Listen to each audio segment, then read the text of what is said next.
ती बायको होती, पण तिच्याकडे तिचं असं काहीच नव्हतं. ती सकाळ नेहमीसारखीच होती. घरात घड्याळाचा आवाज चालू होता. आवाजापेक्षा जास्त काहीतरी तिच्या मनात घुमत होतं. ती स्वयंपाकघरात उभी होती. चुलीवर भांडं होतं. पण डोक्यात प्रश्नांची गर्दी होती. लग्नाला 8 वर्ष झाली होती. लोक म्हणायचे, काय कमी आहे तिला? घर आहे, नवरा आहे, मूल आहे. पण कोणालाच दिसत नव्हतं तिच्याकडे स्वतःचं असं काहीच नव्हतं. ना स्वतःचे पैसे, ना स्वतःचा निर्णय, ना मला असं हवंय म्हणायचा हक्क. ती प्रत्येक गोष्टीसाठी विचारायची. घरखर्च, औषध, कपडे विचारताना तिच्या आवाजात आत्मविश्वास नसायचा.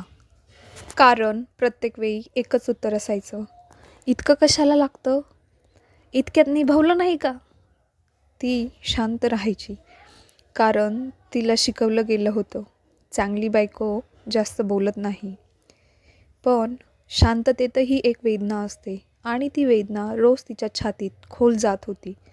कधी कधी तिला आठवायचं, लग्नाआधी ती कशी होती, हसणारी, स्वप्न पाहणारी. पण लग्नानंतर ती फक्त निभावणारी बनली.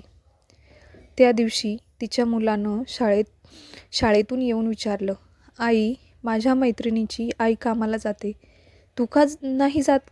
तो प्रश्न साधा होता, पण तिच्या मनाला चिरणारा होता.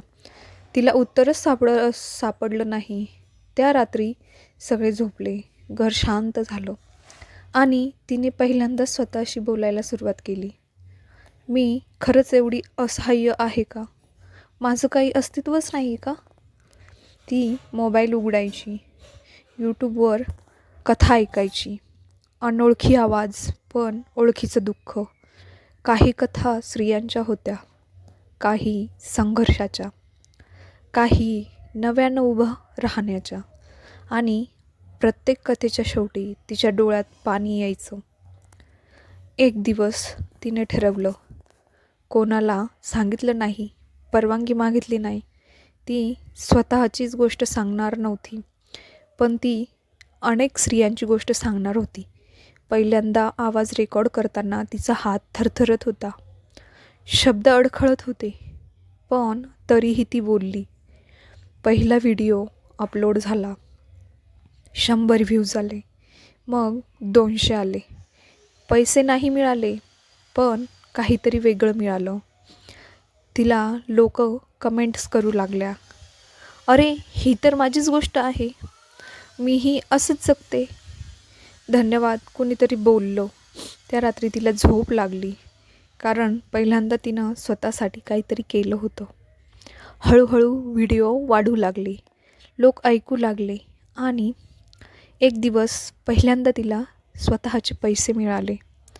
रक्कम फार नव्हती, पण त्या पैशात एक गोष्ट होती, तो म्हणजे तिचा स्वाभिमान. तिने आरशात पाहिलं होतं, तोच चेहरा होता, पण डोळ्यात काहीतरी वेगळं होतं. आजही ती बायकोच होती, आईच होती, पण आता ती स्वतःचीच माणूस होती. ही कथा इथे संपत नाही, कारण अशी शांत झुंज आजही अनेक घरात सुरू आहे. प्रश्न एवढाच आहे, ती कधी स्वतःसाठी उभी राहणार? जर तुम्हाला या व्हिडिओच्या पार्ट 2साठी कमेंट करा आणि आपला व्हिडिओ लाईक करा, चॅनल सबस्क्राईब करा. थँक्यू.